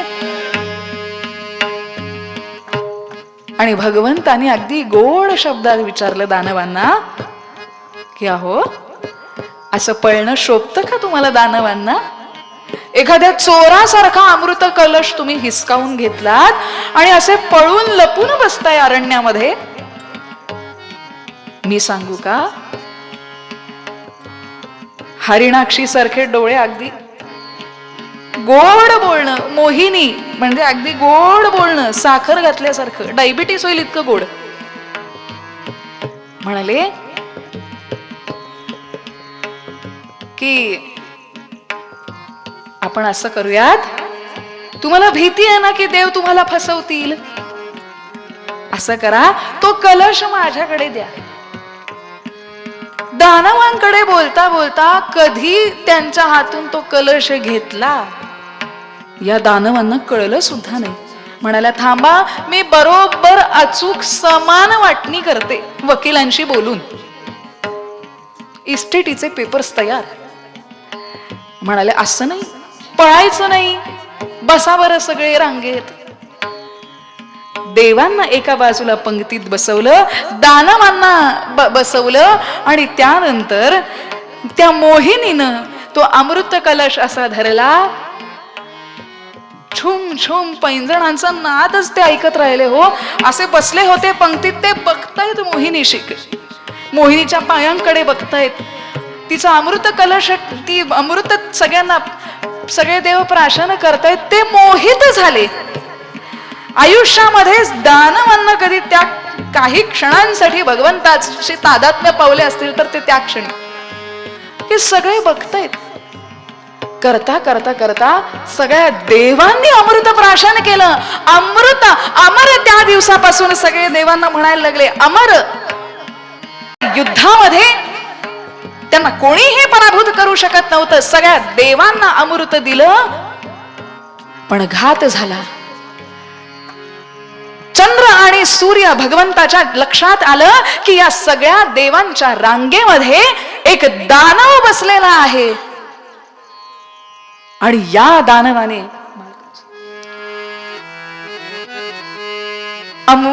मोहिनी अमृत सगळ्यांना तो कलश आडवा करून घालता घालता घालता ते प्राशन केलं. ते एका दानवाने चंद्र आणि सूर्यांच्या लक्षात आलं. त्यांनी सांगितलं की मोहिनी, हा देव नाहीये, दानव आहे. पण त्या क्षणी त्या दानवाने ते अमृत प्राशन केलं. कंठापर्यंत जाऊन थेंब पोटात पडला, आणि त्या मोहिनीनं सगळे देव दानव पंक्तीत बसले होते. भगवान विष्णूंनी परित्राणाय साधूनां विनाशाय च दुष्कृतां धर्म संस्थापनार्थाय संभवामि युगे युगे. चतुर्भुज भगवान विष्णू धारण रूप केलं पुन्हा एकदा. सुदर्शन चक्र हातामध्ये होतं. क्रोधित झाले भगवान, सुदर्शन चक्र सोडलं. गर गर गर गर फिरत ते सुदर्शन चक्राने त्या दानवाचा शिरच्छेद केला. सगळ्या दानवांना लक्षात आलं की मोहिनी होऊन या भगवान विष्णूंनी पुन्हा एकदा फसवलेलं आहे. तिथंच शस्त्रास्त्र उगारून देव आणि दानवामध्ये भयानक असं भयंकर असं युद्ध झालं. पण यावेळी समुद्र मंथनामधून जे 14वं रत्न बाहेर पडलं होतं ते अमृत असल्यामुळे पाठीशी देवांचा जय झाला, धर्माचा जय झाला. जेव्हा जेव्हा अधर्म जन्माला येतो, अधर्माचं राज्य वाढतं, धर्माला ग्लानी येते, तेव्हा धर्माचं पुन्हा एकदा स्थापना करण्यासाठी भगवंत ही अशी वेगवेगळी रूप आणि वेगवेगळे अवतार धारण करत असतात. मोहिनीचा अवतार घेतलेले भगवान विष्णूंनी पुन्हा एकदा सुदर्शन चक्र हाती घेतलं आणि त्यात शिरच्छेद केला दानवांचा. भयंकर असं युद्ध झालं. देवांचा विजय झाला. श्री मोहिनीराज भगवान की. आणि त्यानंतर त्या दानवाने अमृत प्राशन केल्यामुळे त्याचा मृत्यू झाला नाही, पण त्याचं शिर वेगळं, धड वेगळं अशी अवस्था झाली. आणि त्यानंतर लोकांच्या पत्रिकेत जाऊन थोडस, दानवच आहेत शेवटी ते, पण तरी सुद्धा नवग्रहांमध्ये ज्यांना स्थान आहे, कारण अमर आहेत ते, त्यांनी अमृत प्राशन केलं, त्यानंतर देवांचं स्थान त्यांना मिळालं. पण हे राहू केतू आपल्या पत्रिकेमध्ये येत असतात, जात असतात, पण आयुष्यामधले खाच खळगे शिकवत शिकवत आपल्याला आयुष्याचा धडा देत असतात. आणि म्हणून आज जी आपल्या पाठीशी प्रवरा नदी वाहते, अर्थात अमृत वाहिनी म्हटलं जातं. अमृताचे थेंब इथे सांडले आणि मला वाटतं अमृताचे थेंब इथे सांडले म्हणून अमृतानुभवासारखे ग्रंथ निर्माण करणारी माणसं इथे जन्माला आली. अमृताचा अंश असणारे चक्रधर स्वामी, ज्ञानेश्वर माऊली, जवळच शनी शिंगणापूर आहे, तिथे पलीकडे पैठण आहे नाथ महाराजांचं, तिथं आज किसनगिरी महाराज आहेत. ही सगळं अमृतासारखी माणसं इथे निर्माण व्हावी.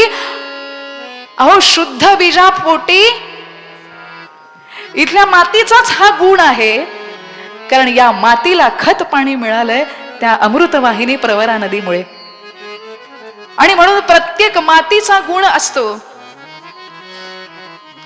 आमच्या गोव्यामध्ये आमच्याकडे खाण आहे, मायनिंग खाण, आमच्याकडे धातू मिळतात.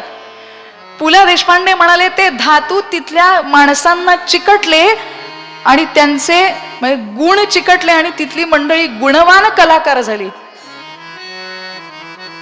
पण या न्यायानं नेवाशातल्या सगळ्या नागरिकांना, या संपूर्ण प्रदेशाला, या सगळ्या अहिल्या नगराच्या लोकांनी, इथल्या सगळ्या निवासी माणसांनी या अमृतवाहिनीचं अमृत प्राशन केलेलं आहे. म्हणून गुणासारखी माणसं इथे आहेत. या मोहिनी राजाची मोहिनी संपूर्ण आपल्यावरती आहे. बाजूला लक्ष्मी आहे, त्या लक्ष्मीची कृपा आपल्या सगळ्यांवरती आहे. मग ती फक्त बँक बॅलन्स किती आणि झिरो किती पुढे आहे त्या शून्यावरती जाऊ नका. त्या भगवंताचं ऐश्वर्य, ऐश्वर्य म्हणजे काय? ईश्वराने दिलेलं ते ऐश्वर्य. हे ऐश्वर्य आपल्याकडे आहे, संपन्नता आहे. अहो एवढी माणसं रोज आज जेवतात. अन्नदान इथं होतं, अन्नदानासारखं दुसरं दान नाही. अन्नदान आपल्याला एकत्र आणतं. किती माणसांचं पोट भरतं याने. एवढा मोठा इथं मेळावा होतो. आज एवढ्या हजारो लोकांना जेवू घालण्याचं सामर्थ्य आपल्या धर्मामध्ये आणि संस्कृतीमध्ये आहे. मग ती मोहिनी रेज आणि लक्ष्मी मातेची कृपा नाही का? आणि म्हणून अमृत वर्षिणी, अमृत वाहिनी, अमृताचा सदैव ज्यांच्यावरती वर्षाव होतो अशी सगळी माणसं आहात. मोहिनी राजाची ज्यांच्यावरती कृपा आहे, सगळ्या गावावरती, सगळ्या जिल्ह्यावरती मोहिनी आहे. आणि एवढं असं गंगोबा तात्या चंद्रचूडांनी बांधलेलं सुंदर मंदिर आणि लक्ष्मी माता यांची सदैव, कारण या विभूती, या संत विभूती आपल्या बरोबर कुठल्या ना कुठल्या अंशाने आपल्या बरोबर वावरत असतात. कायम आपल्याला प्रचिती येत असते. ते मानावं की मानू नये, ते कुणामुळे घडलं ते आपल्याला सांगता येत नाही. कारण तर्काच्या दृष्टीने विचार केला, तार्किक माणूस असला ना त्याला सगळीकडे गणितच बघावं असं वाटतं. आणि म्हणून उद्धव भगवंताच्या जवळ राहणारा होता, भगवान कृष्णांच्या जवळ, पण कायम सगळीकडे तर्क, तत्व, गणित.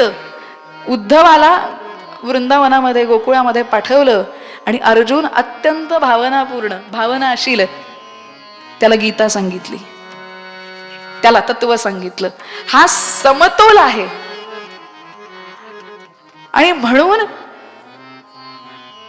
तो मानायचा, ती प्रचिती त्या भगवंताची कृपा म्हणून स्वीकारायची की नाही, हा भावाचा ज्याचा त्याचा विचार आहे.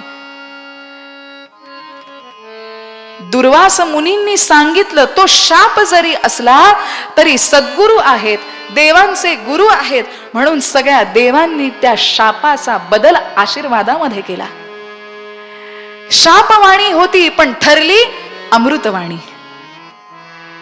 त्या शापाचं परिवर्तन देवांसाठी अमरत्वापर्यंत पोहोचवणार ठरलं. आणि म्हणूनच सद्गुरु वाचोनी सापडेना सोय. श्री मोहिनीराज उत्सवामध्ये, या यात्रा उत्सवामध्ये, खरंच सांगू, गोव्यासारख्या अत्यंत छोट्या राज्यामध्ये, कधी महाराष्ट्रामध्ये, तेही अहिल्यानगरामध्ये आणि नेवाशाला मोहिनीराज मंदिरामध्ये माझं कीर्तन होईल असं मला कधीही वाटलं नाही. पण तरी सुद्धा त्या भगवंताची कृपा. आणि खरं तर माऊलींचं, तुकाराम महाराजांचं, या सगळ्यांचं, संतांचं सगळं जे भांडवल आहे, फोडिले भांडार धन्याचा माल, मी तो आम्हाला भारवाई, त्यांचं धान्य फोडून फोडून सगळं कोठार उघडी करून आम्ही सांगत असतो, पण कीर्तनकाराला उगाच मान की आम्हाला काहीतरी फार कळतं बाबा. त्यामुळे या संतांचीच कृपा आहे, भगवंताची कृपा आहे आणि आपल्या सगळ्यांचं प्रेम आहे असं मी मानते. आणि अशीच सद्गुरूंची कृपा आपल्या सगळ्यांवरती असू देवी, त्या माऊलींची अशीच कृपा आपल्या सगळ्यांवरती असावी, मोहिनी राजाची कृपा असावी, असं आयुष्य, आरोग्य, सुख, समाधान, धन सगळं काही आपल्या सगळ्यांना देवो.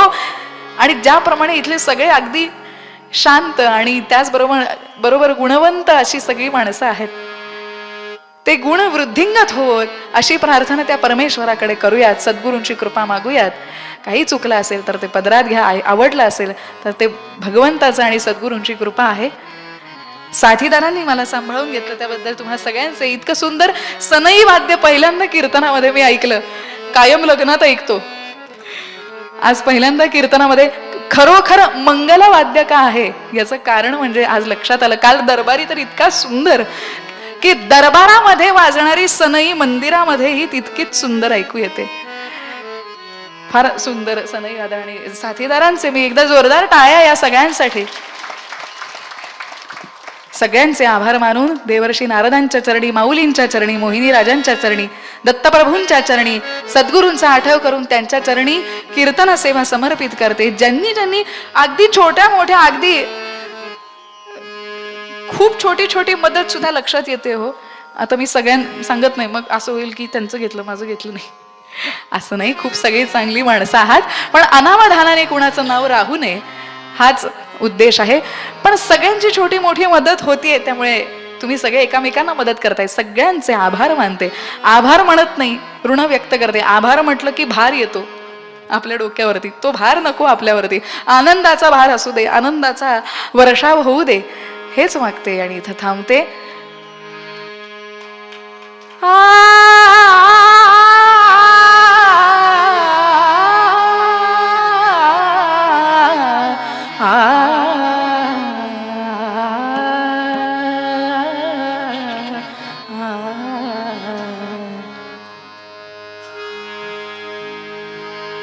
सद्गुरु वाचोनी सापडे न सोय, सद्गुरु वाचोनी सापडे, धरावे ते पाय आधी आधी, धरावे ते पाय आधी आधी, धरावे ते पाय आधी आधी, धरावे ते पाय आधी आधी.